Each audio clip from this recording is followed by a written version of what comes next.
Thank you everyone for joining us today for our second Wellness Week event. My name is Riccardo Conti and I'm the Managing Director of Fantini North America, here from our corporate showroom in the north of Italy, in the region of Piedmont on Lake Horta. This past year has been a year very unique, no other in the recent history, where all of us, to a certain extent, have discovered the importance of wellness, well-being, our and the one of our loved ones. And so Wellness Week is a series of events. Today we host our second one. We have one more tomorrow, sponsored by Fantini, where we have an opportunity to learn from professionals, from the experts in their fields, on how we can incorporate wellness into our home, our projects, our lives. And today is about color. So we will hear from a designer and a color expert on how we can design with color and aiming at wellness and well-being. At Fantini, as a designer and manufacturer of products, we're humbled to share with you that yes, it is a priority for us to incorporate beauty and functionality and comfort, but ultimately it's very much about the experience. So it is definitely an objective of ours to improve the experience and to a certain extent also to contribute to well-being and wellness. And it is really the ultimate mission as our company. Before we start today, I have a couple of housekeeping rules that I like to cover. First, everyone is on mute, and it will remain on mute for the whole duration of the talk. Second, we have at the end time for questions and answers.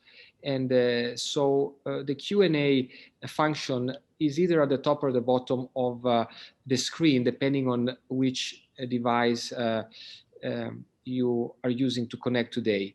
You don't have to wait until the end to ask a question. So if during the talk you feel like there is something comes to mind, you want to ask a question, just write with that function. So now I'll turn to our panelists, to Laura and Crystal, who will introduce themselves. Enjoy. Thank you. Crystal, do you want to go first? Okay, sure. Hi, I'm Crystal Sinclair with Crystal Sinclair Designs. I'm out of Tuxedo, New York, which is about 30 minutes north of the city. I've been designing since 2003 and designing out of the city since, well, for about 7 years now. So yeah, I enjoy interior design and love working with color. Thanks, Crystal. I love your work too. My name is Laura Guido Clark, and I have to say that color, I believe, is one of the most powerful mediums. I have worked with many in color materials and finishes, but color is by far the most complex and mysterious of all. The reason why I love color and believe in it is that I believe that it is about humanity. It creates connection, and that is what my work is all about, creating human connection. And color is one of the best ways for us to express ourselves, and at its core, actually is very important in well-being. Thank you both very much. I'm Beth Dickstein and with BDE, and we represent Fantini for a long time, happily. So I'm going to be your moderator right now, and I have the first question, which I love Laura to answer first, is what type of impact would you say that color has on our well-being? Color has such tremendous impact, and what I've learned over the course of my career is that it isn't just the spectral part of color, the Roy G. Biv part of color. What I've learned is that there is an incredible new dimension which actually is more about the saturation and the lightness and the brightness of color. And I want to share with you that color is actually a wavelength. It is absorbed by your skin. And so even if you don't see color, you feel color. And a study showed that actually when they changed the color of a room, that the children in that room had less disruptive behavior, and it lowered their blood pressure, but it was not only in sighted, but blind children as well. So that is how powerful color is. And if you can go to the next slide. One of my favorite people of all is a neurobiologist named Mark Changizi. And Changizi did this study, why do we see in color? The reason why we see in color is to read human emotion. The rods and cones in our eyes are shaped in such a way that it allows you to see a subtle fluctuation of hemoglobin on our skin. So if you could advance. For the last 9 years, I've been working on a new color system called Love Good Color. And it takes into consideration the neuroscience of color and the emotion of color. Advance, please. So we look at color mostly as spectral, a drawdown from light to dark. You know, we look at it as a color family, orange. But with Love Good Color, if you go to the next slide, we look at color as temperament, reflecting human emotion. And so this allows you another way into color. If you could go to the next slide. This is a perfect example of a temperament of color. This is a kinder and gentler world of preschool. It's a place in Japan called Mama Smile, designed by Emmanuel Moreau. What it does is it allows you to feel that this is a lovely, kind, gentle place to leave your children while you are going shopping. But what it shows you is that there's a common theme of this emotive temperament, and that's what I love, is that it's another way into color. You could advance. My career began with my son. I wanted to paint his room a fun color, an optimistic color. I picked orange. On the left-hand side, terrible choice. And I wondered why he was behaving kind of cuckoo in the room. I called it my little color misunderstanding. But my point is that it isn't just a spectral world of color. It is the emotive world of color. And if you could advance again. And this is a perfect example of this hotel, Lehman Lock Apart Hotel in London. The left-hand side is actually about a bar that is for you to go to in the morning. And it has this sweet softness to it, kind of like the way you might want to roll up in the morning. And at night, this is the bar, and they just pushed color. So you could really see the impact of color and how they're trying to craft how you feel in these spaces, which I think is just so critically important. Thank you. Yeah, I just have one more slide. Oh, sure. And it's just, filmmakers are brilliant at this. They know, if you look at, Wes Anderson, La La Land, any of those, you change the color, you change the story. So, yeah. Thank you, Laura. Mm-hmm. And now, Crystal, lead us into your impact of color. Color really affects or works around the home. I think it's, I love using pops of color for many reasons. I feel like Laura was saying, it can be overwhelming, certain colors. And so I usually tone down the colors and use it as an accent in the room. It also works great. So as your taste change or you kind of want to change your room around, it's easy to change the room very quickly by just either a pop of color in the ceiling or some pillows or an abstract piece of art. It's a great way to introduce color in your home without it being overbearing. And it's also a great tool to go neutral and have a room without color. I think it really speaks to some people to almost have a room void of color and full of texture. And that also works well in a space if somebody isn't into having a lot of color in their home. So Thank you. you're welcome. You know, color is so interesting, and it would be interesting to learn how you both create a color palette for the different projects and products that you work on. And this time, Crystal, why don't you go first? Whenever I start a project, I speak with the client, and I always learn what colors they like most and which colors they dislike. And then in that, I kind of also work in the, as Laura was saying, the spectrum of color. If say if a child likes yellow, I usually steer clear of it because I do know what yellow can do to a child, which makes them very, I guess misbehave would be the right word, or makes them fussy. So I'm very wary of using certain colors or how to use those colors in certain spaces, but also I'm mindful of what the clients say they want or want to be around. And I usually find it marries with what they're wearing or what's in their closet. And you know, most clients I have to say are drawn towards blue, and I think it reflects, yeah, just exactly how they dress, and yeah,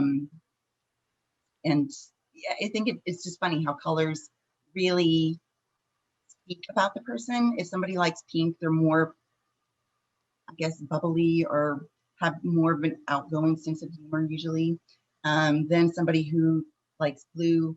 Not in every case, but it almost reflects their personality somewhat of what they're drawn to.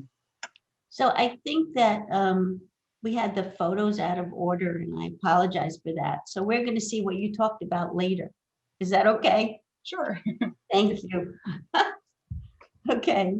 Can we go to the next slide and let Laura go on? Yeah, so my approach to color shifted as I started to learn more about its impact. And one of the things that I realized with all of my clients was that I really saw how impactful color was and what it was doing for them. And what I wanted to do was to start a foundation, a nonprofit that would use color to go into underserved neighborhoods and really bring what we called optical optimism. So in 2011, I founded Project Color Core.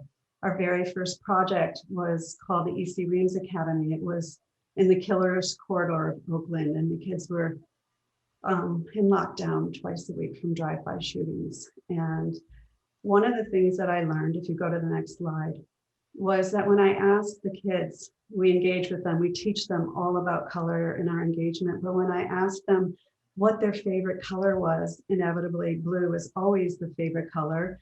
And there are many reasons for that, but then it would alter turquoise, right? Whatever that was, it never really taught me about the kids' needs. It was not, I mean, what blue, what turquoise, I didn't know. So I shifted the dialogue and I asked them, if you could advance the slide, how do you want to feel when you come to school? And then it was explosive. I had a dialogue with them, and there isn't a school that doesn't say happy or excited or calm. And what I learned was that it gave me another way in, which is why I developed a color system that allowed you to go through the emotive as well as the spectral lens.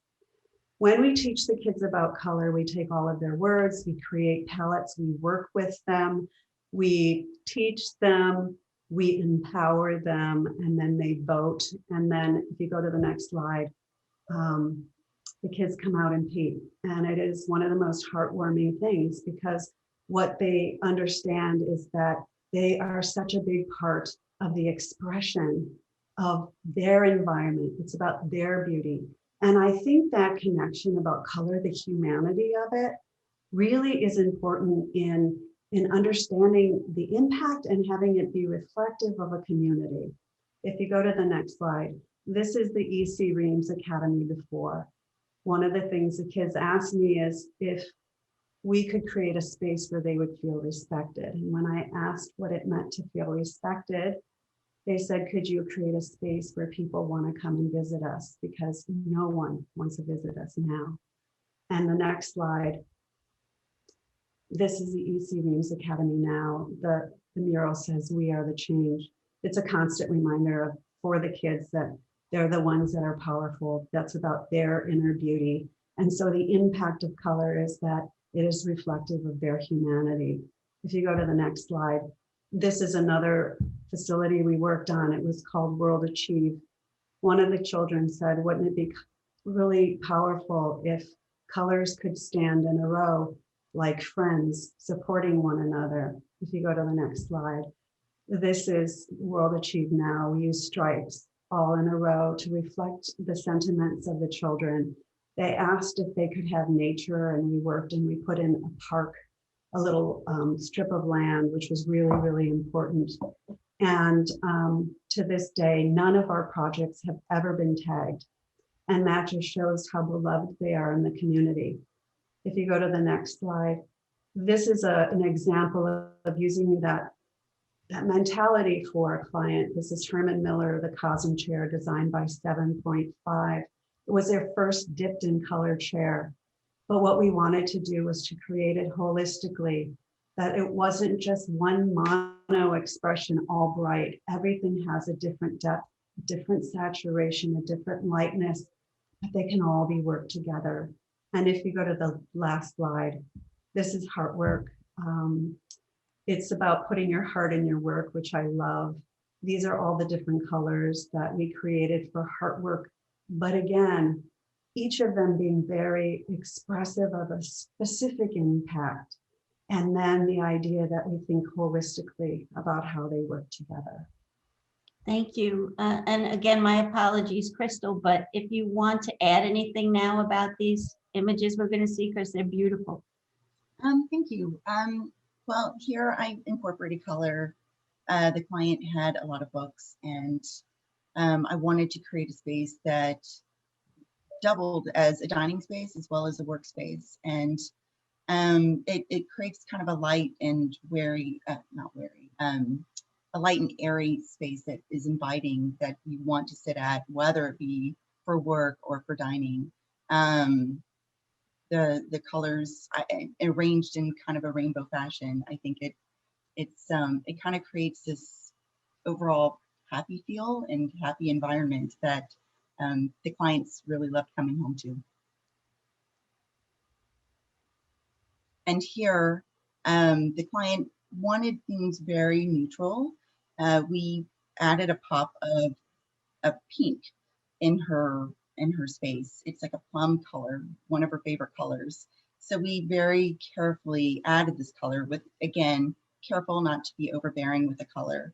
But we added the color in the rug, the chair, and if you go to the next slide, this is the same apartment. We added it in her pillows and some of her art. So we kind of wove in the color without it, again, becoming something that was overpowering or changing I guess, the emotions or the feel of the room.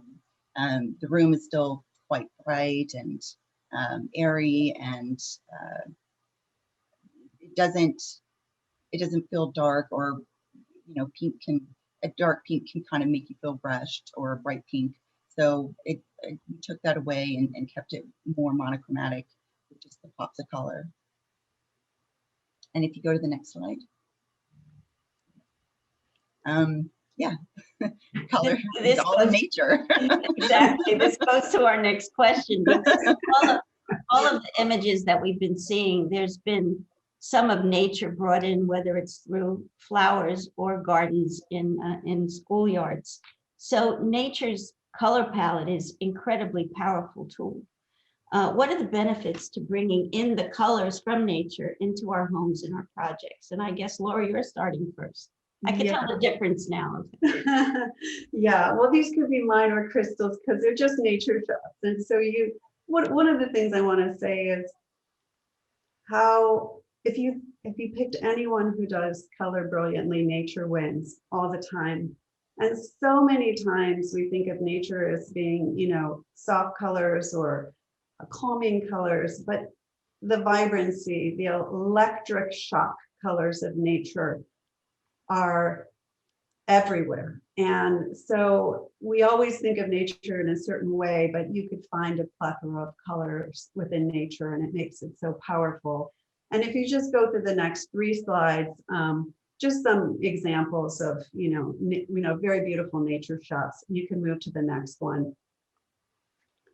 And then you could go to the next one. But what I wanted to do is to share a study, which I thought was fascinating, which is that when you share a group of just average photos, you know, just people taking photos that aren't very artistic, and you show them to people, hands down, the ones of nature make them feel better. And furthermore, when they did these studies, they showed that when you have any kind of urban living, city pictures, that actually stimulates the amygdala, and it makes us feel a different way than nature does, which is to calm us.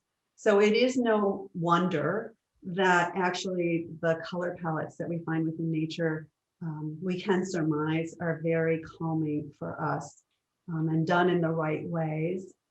They can elicit a response of calm and quiet, and can help well-being. And oh, I'll add to My that. last thing. Yeah, I was just going to say one thing. This is just an example of a client that worked on the Emma Code, the Navy chair. And one of the things was it was 111 recycled Coca-Cola bottles that made this chair. And initially, you started to see some of the plastics, and we really worked hard to make it smooth. And the palette was very reflective, aside from the Coca-Cola red, of a very natural palette. And it has withstood the test of time, because that is what happens when you use colors in nature. It can withstand the test of time more. So thanks, Crystal. No, I'm sorry. I want to add, when a room is finished, it always feels more complete when you add florals or branches or something in a room, which is why I think when you see a photo of a room, it always has some sort of decorative vase filled with either, it could be autumn leaves, or even, straw from a field, but something organic in a room, I feel, finishes it off. And I would imagine that it goes true with most designers, which is why, again, you see photos with vases filled with something. So here I added branches in this space. Again, adding that touch of green, which I think green is one of the colors that, I don't know, a room almost feels complete when it has a touch of green in it. I think green almost finishes out the space. And usually that's in a way of just adding a branch or some leaves or flowers. But adding a touch of green, I always feel warms up a space. And I think it's more than just, it's something organic, just something organic that you bring into the home. If you want to go to the next slide. And here, I think again, bringing the outdoors in, this is a branch from my backyard, and I brought it in for the client's photos. And even though the room already has a green sofa and green accents, I do think the organic touch of green and this vibrant green that's in the leaves really, again, pops in the room and gives it that liveliness. If you go to the next slide. And always, if a client has a green thumb, I do recommend some sort of plants. And if they don't have a green thumb, I'm always, I'm from Texas, so I will push a cactus on anyone. But some sort of element that a plant to add into a space always warms it up. And we usually name them some sort of like Fred or Max. I think this one's called Jack. So it just, adding that organic outdoors feel inside instantly changes the space and makes it more welcoming and inviting. Very lovely. Yeah, really beautiful. Thank you so much. Yeah. Seeing all this color. Can we bring Ricardo back? Yeah. And knowing how much color means to Fantini, could you talk a little bit about Fantini's history with color? So color is extremely important looking at the history of our company. And if you look at this picture, very playful with the colored jelly beans. It was an advertising with the New York Times in the 70s. And this collection called I Balocchi is an intuition of two young designers, fresh from a school of architecture, and they brought this project to Giovanni Fantini, one of the founders of Fantini and the father of Daniela, our CEO and our director. And they brought this project that was really breaking all the rules, very playful, but really the true revolution was the introduction of color. Like, this is really where Fantini has been a pioneer, because at the time, bathroom was pretty much a very plain, to a certain extent, maybe boring environment. And then the addition of the color was revolutionary. It was a huge success, and it changed everything in the bathroom. It started a trend, and you think about it, you're in the 70s and the 80s, the pop art and culture. So what it meant back then for the users, for the experience, was also like embracing a culture, like a way of living, like breaking the rules, and like more fun, and like, you know, it brings all of that. It was the perfect time. It was really a success product, but obviously color, because of this product, remains very dear to us. And I like to mention very briefly that this collection was then discontinued in the 90s and was brought back in 2013 in conjunction with the beautiful humanitarian project in Central Africa. So since the reintroduction, all the proceeds from the sale of the Balocchi collection are donated to this project that focus on building fountains, so to bring water in the communities in Burundi, in the Central Africa. So we always love the fact that the Balocchi collection, it did so good for our company. Like, it really also was really a very pivotal point where the company understood that it needed to innovate and like revolutionize in a way that was obviously appropriate with a brand identity and such.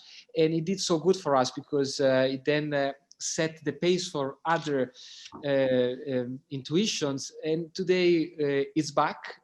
This faucet that the color was really the main element is back doing good for others, and we love that. But going to the next slide, color then remains element of focus for Fantini, and now we're in the 90s, so we're looking at the design that is no longer available, but it was very successful, extremely successful. Now here you have an element of functionality, because the joystick movement was a pioneer. Fantini here was huge success.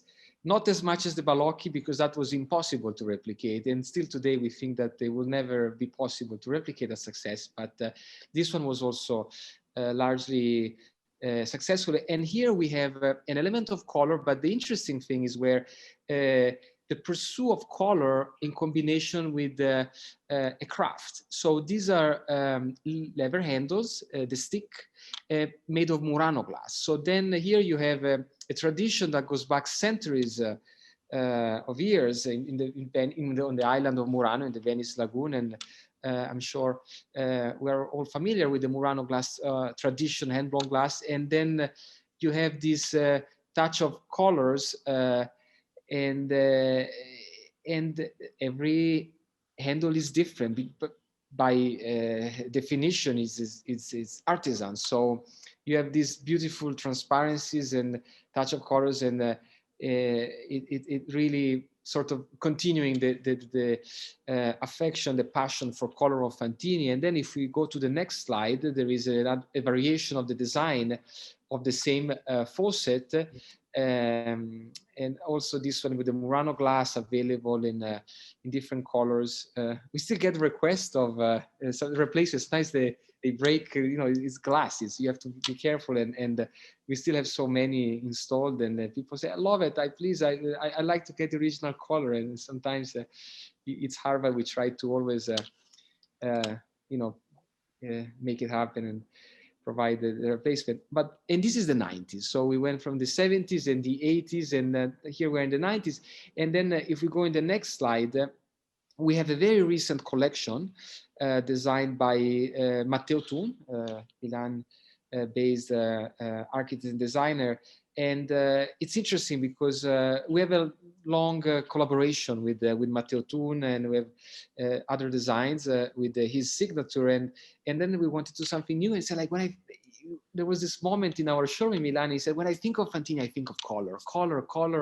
Fantini to me is color, despite being very contemporary now and clean lines. But to me, it's the color is And so here the challenge with this collection was to create to honor our affection to the color and wanting to incorporate color, but with something more current, not serious. Like in a way, it's playful, fresh, and allowing with this transparency to obtain like a very interesting visual effect depending on the distance you are from the faucet and like the light, the time of the day. So it goes very much along the line of the Murano glass handles, although it's a different material. And color is simply an element that it's very dear to our company, and it's a way we sort of also express a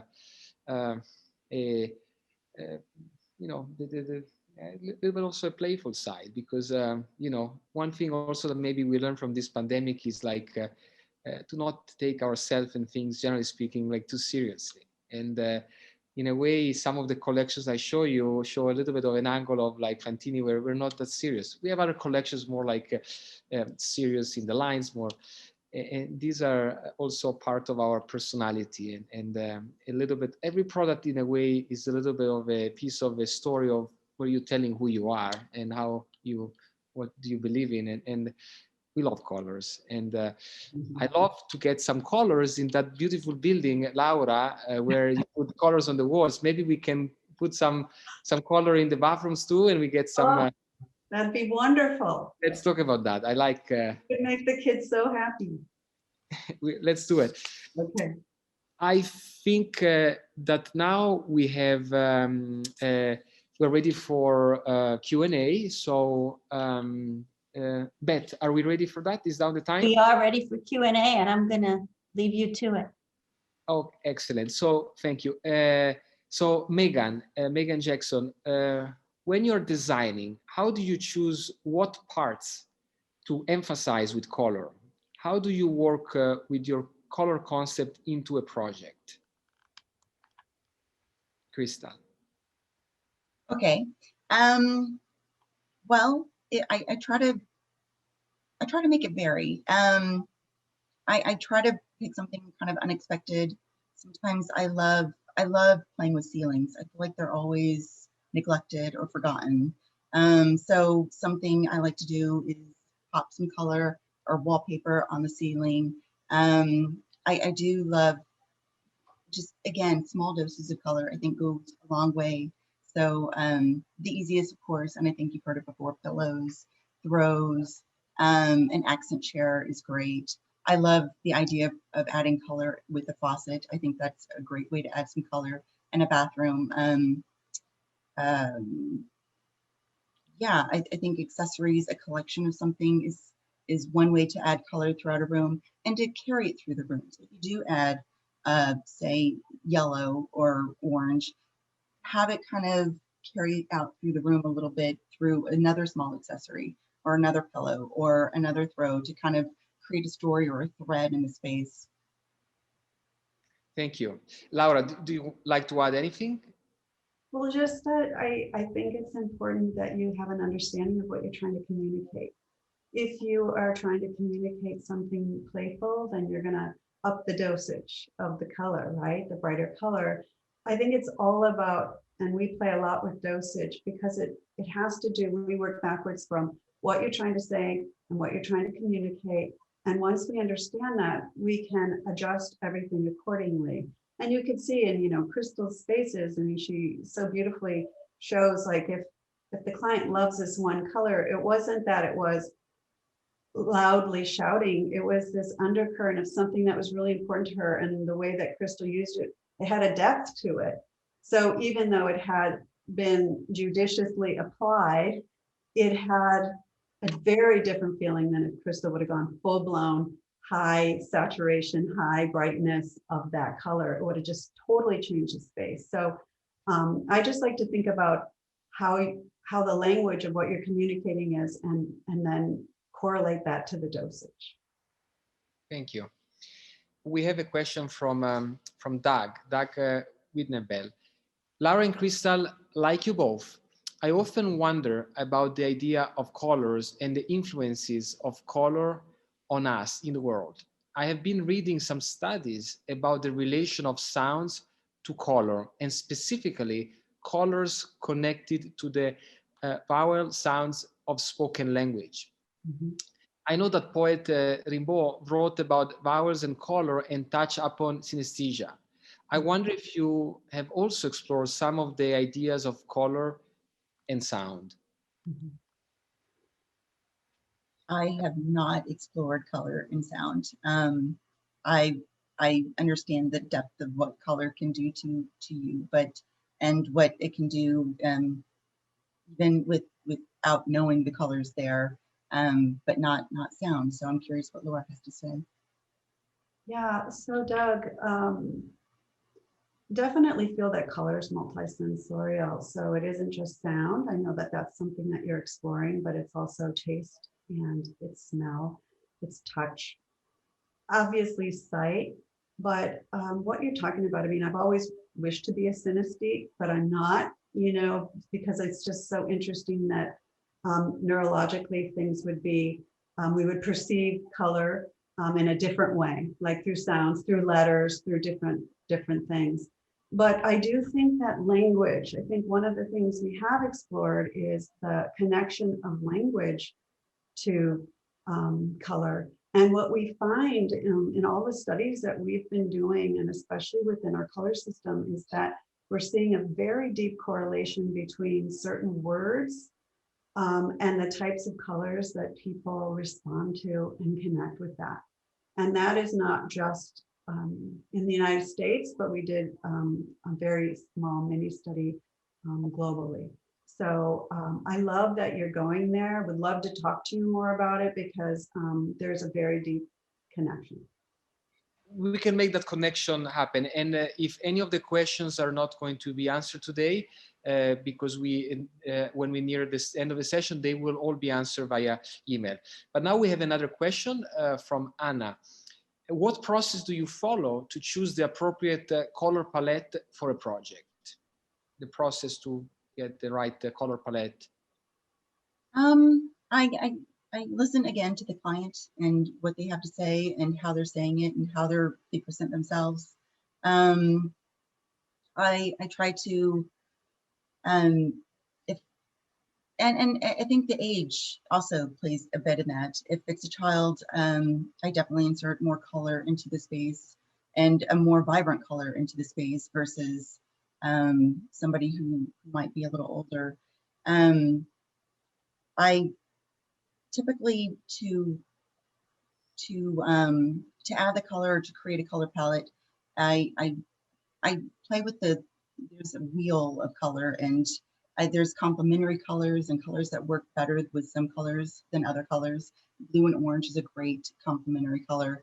So if somebody likes blue, I might pull a warm tone that's like a warm brown or sienna or something that leans a little orange. So they really pop and complement each other well.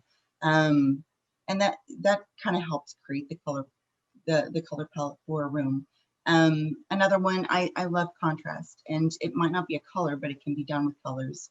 If it's something, say a dark navy, I might go on the other end and go with maybe a soft pink.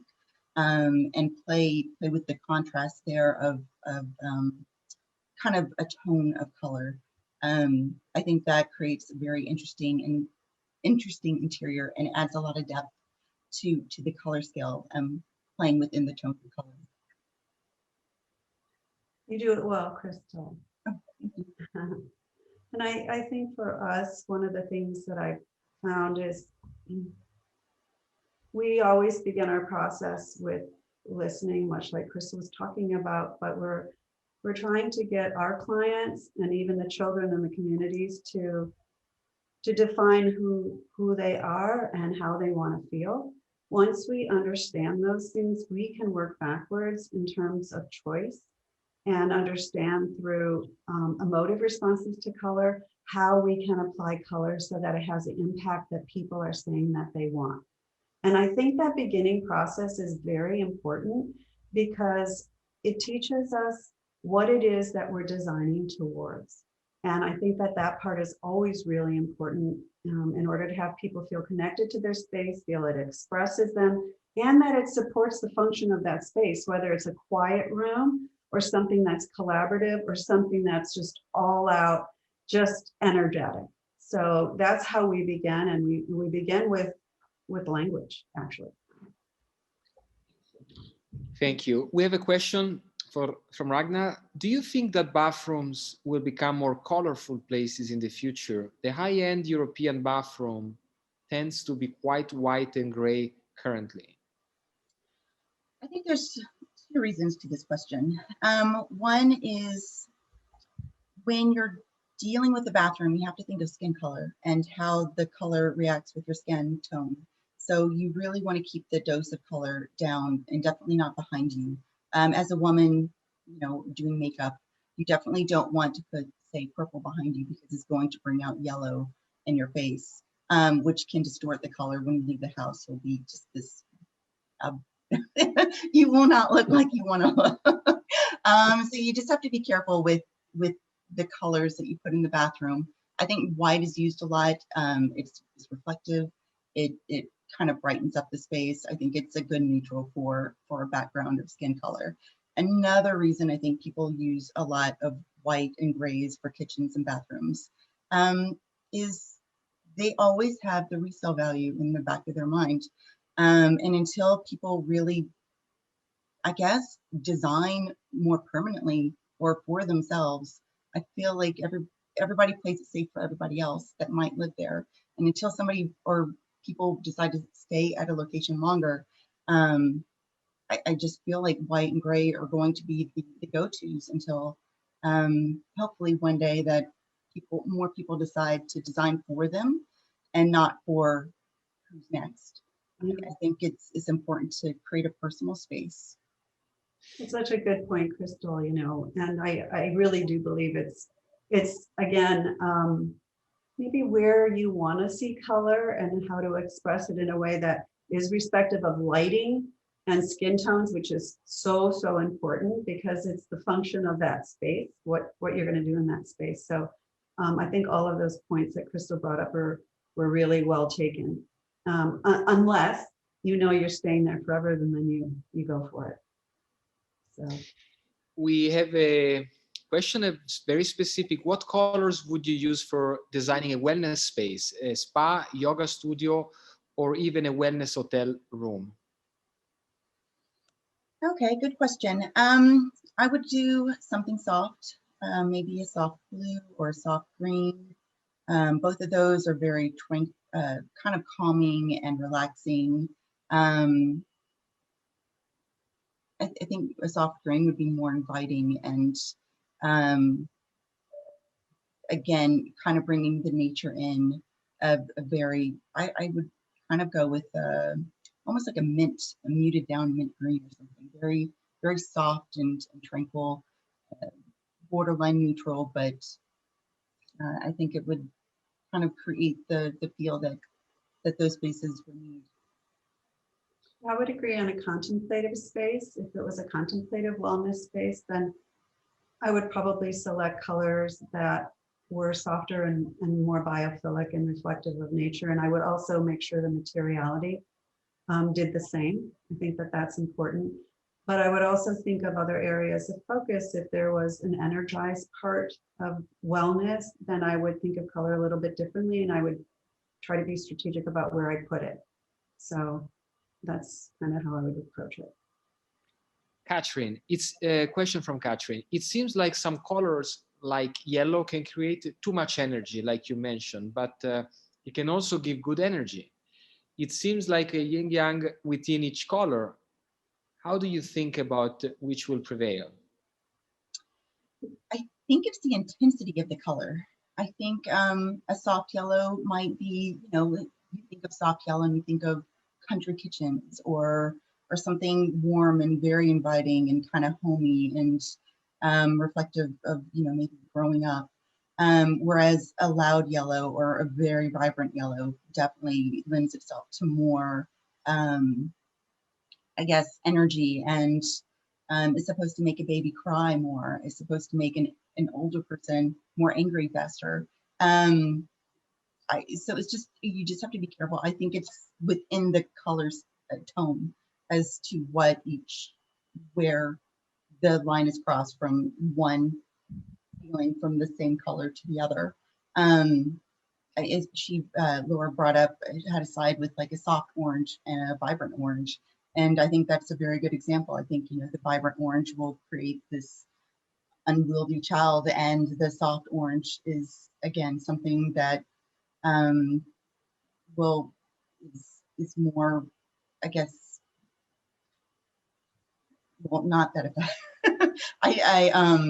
but I think it's just the different tones of the colors, I think, really plays with that.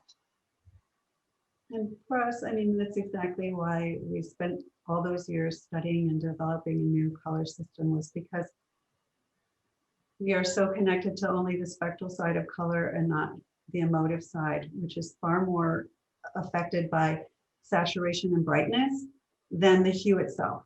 And we have a tendency to concentrate on the hue, and what we're taught through color psychology is that one color does all these things. Red is angry, red is love, red is bright, red is danger, red is war. You know, red can't do all that. It's really, really dependent on the saturation and the brightness of color far more in terms of how it affects us emotionally. And so those are the things that, you know, Crystal pointed out. You know, my son's room being bright orange, you know, early in my career was a big mistake, you know, because I was so concentrating on the color and not what I wanted him to feel in that space. So I think it's really going to be about, you know, the softness, as Crystal said, or the brightness, and it's all going to depend on how you want to feel there. On this note of the orange, I have a question myself about, I'm sure that many can relate. Like, you change the color of a room and you say, oh my God, it feels so good. Like, why didn't I do it like long time ago? And sometimes you just keep living into a space without realizing that it's like a suit, like a dress that doesn't fit you anymore. Is there any tip from your end on how to sort of like pick up on those, have a hint of like it's time to change, like the color is not right for me anymore, given where I am in life or other things? Sometimes people don't know. They wish they knew, maybe, because if they knew, they could apply a change and like maybe go into the next chapter. Where is there any, on what I said, like anything you can say as a, maybe as a tip to those like me that, you know, maybe can relate to the same feeling? I think it's always, oh, go ahead, Crystal. No, you go ahead. Okay, I think you need, Ricardo, always to start there. If there's anything that is the least expensive, most powerful impact you can get, start with paint. And the thing is to start asking yourself, you know, again, how you want your room to serve you. You know, kind of when it just feels meh. And then I would say, I don't know why this doesn't happen enough, but you need to treat it like you would trying on clothes. You know, you need to test colors and spaces, not just for like an hour, but throughout the day or a week. You need to live with those colors because you need to understand how they change through time, how they change the way you feel. And most people don't test it out. They say, oh, my painter's coming, which color am I going to pick? Or, you know, or they're lucky enough to have a designer like Crystal who will get it right. But I'm just saying, it's something that we don't try on enough, Ricardo. You know, we try on clothes, we try on new ways of being in the world, but our spaces are reflective of all those things. I agree. I think if you walk into a room and you always want it to feel welcoming and inviting, and if you're not feeling that, I think it is time for a change. And Laura's right. I think people pick out colors. I see them at Home Depot or Lowe's, and they're with the fan deck and picking out a color in this bright light for their house. And I'm just like, I always want to stop these people and be like, no, no, no, no, no, no. go home and test it out. There's a wonderful site. It's called sampleize.com, and you can actually purchase a square sample of the color that you like, and it pastes to your wall. It won't take off the paint or anything, and you can live with it for a while. And you can get a couple of different colors and see which one suits you. And I agree with Laura, waiting a couple of days and seeing what it looks like in the evening light, in the morning light, with the lights on, with the lights off. The colors change so much and differ so differently from house to house. What I think works in one client space doesn't work in the next. It's just, you really have to test it out each time. Absolutely. Thank you. We have one question for from Christine. So Crystal mentioned that someone's closet might influence the color palette for a room. Do you think about fashion and do color trends affect your color choices? Color trends affect your color choices? I definitely think fashion plays a good part. If I'm looking for influence or if I'm looking for inspiration, I can't find it. Most of the time I stumble on whatever inspires me.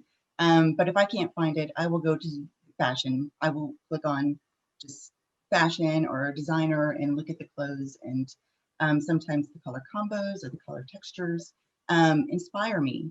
And in regards to I think she mentioned about trends, if how those work with me, I usually am weary about color trends. I try to steer clear of them. I think color trends will date a room so quickly. If you go for, this is going to date me, but back in 2000, it was blue and brown, and everybody was doing their home in blue and brown. And, 2 years later, it was gone, and that dated your house of what year you updated your home. So I typically try to shy away from the color trends and focus on what the client likes and what works in the space. You reply to the next question a little bit. How do you feel about color trends, and how do you guide a client on trends? So we have the answer. Laura, did you want to? Yeah, I was just going to say, I agree. I've always shied away from color trends because I really feel that they're reflective of a moment, and what I really try to do is to distill things into social, political, economic, and social environments, or emotional environments, because I really believe it's about human behavior and human needs. If I understand the human need, I can design towards that. For me, it's a little bit different than Crystal. I'm not designing spaces, so I don't really, look at fashion in particular. I might be working on a chair or a consumer electronic or something else, and I really have to understand the longevity of it and what I'm trying to say. And I have to say that when you have a phone, there's not a lot of space to make a movement here, so I'm looking at things a little bit different in terms of dosage, but I do steer clear of trends. They're fun to know, but I don't base my work on that. We have last question, and again, those that are not answered live now will be answered by email. The question is from Laura, asking, the kitchen is the heart of the home for many. Given the constantly changing styles and color choices for kitchen, how can you use color in the design, but use it in a way that can increase the longevity of the look? Replacing the color of countertops, color in major appliances and cabinets are a big expense. Yet choice can certainly date the kitchen design. Think of avocado appliances as an example. Further, how can color work best with making it an inviting place to spend time cooking? So it's about longevity and then inviting, you spend a lot of time. So I hope I was, it was a long question. And I hope it's clear You're fine. If we could leave the question up so I can refer to it, that'd be great. I would, let's see, I'm trying to read the first question. In terms of how to add color to the kitchen, again, there's two ways to think about it. One is to think of it as your personal space and not the resale value of the home. Not saying don't keep that in mind, but definitely try to design for yourself and not for the future tenants in 10 years. You're going to be there for 10 years. Don't you want it to be a space that makes you happy? So that's being said, you mentioned a range. I think a range is a wonderful way to add color to the home, or the dishes. Something that speaks to you. I would be weary. You mentioned the avocado appliances. Yes, that was that does date that color, didn't it, Crystal? That ruined, that alone ruined the color. Like nobody wants to see that color anymore. No one, and that is so old too. So no, avocado was a trend. So I think that goes back to the trend of try to stay away from trends and steer clear of it. So if you personally want a hot pink range and that's something you can afford and wait for, go for it. I think that will make you happy and you'll smile every time you see it. But a great way, on a budget to do things is, maybe do something in the backsplash. Maybe just have your dishes a certain color, or your napkins, or your vases, or have a collection of something that you like that's in a color. But I would, or you can paint the island a different color. So there's many ways I think you can add color to a kitchen, as long as it's a color that you truly like and not are drawn to because of a trend. And also, Crystal, don't you feel like, the materiality is such a wonderful place to start because there are beautiful undertones in materials. So it could be a wonderful way that it could be like a wood tone that has a little bit of a darker, like a black red undertone, or it could be, it's in the materials, there could be a subtle undertone of color that could be quite beautiful. So I would also look at that. Yeah, real stone, I think, is something that people pass on these days for a quartz. And I think that is also going to date a space so quickly. I think it's such a trend right now and everybody's going for this quartz, and I steer clients away from it because it's going to definitely have like I said, a date on it. So if you read up on marble, a honed marble works really well. And it has, like Laura was saying, certain marbles can have like rust tones in it, and some of them have like deep gray, some of them have like a deep purpley gray, and can really, the spectrum of color in the stones and the depth, and the natural stones are beautiful and add greater longevity, right? I mean, just a greater longevity because it's a classic material. It is. And if you think about like old New York, I mean, bars that, hotels and bars that have been around forever, they have the marble countertop, and somehow it's maintained, or it's still around after all these years. And, people are afraid to have them in their kitchen when they stood the test of time. So I definitely think going natural with your materials and going with colors that make you happy is the best way to go. Well, this was fantastic. Thank you so much. Can we have Beth back just to say quick goodbye? Thank you, Beth, and all your teams for behind the scenes to making this possible. Crystal and Laura, has been fantastic to have you today for today's session, and we look forward to seeing everyone tomorrow. Tomorrow we have another session, and if you visit the Wellness Week website, you'll find information on that one, and we hope to see you then. Thank you. Thank you. Thank you. Thank Thank you. you for having us. All right.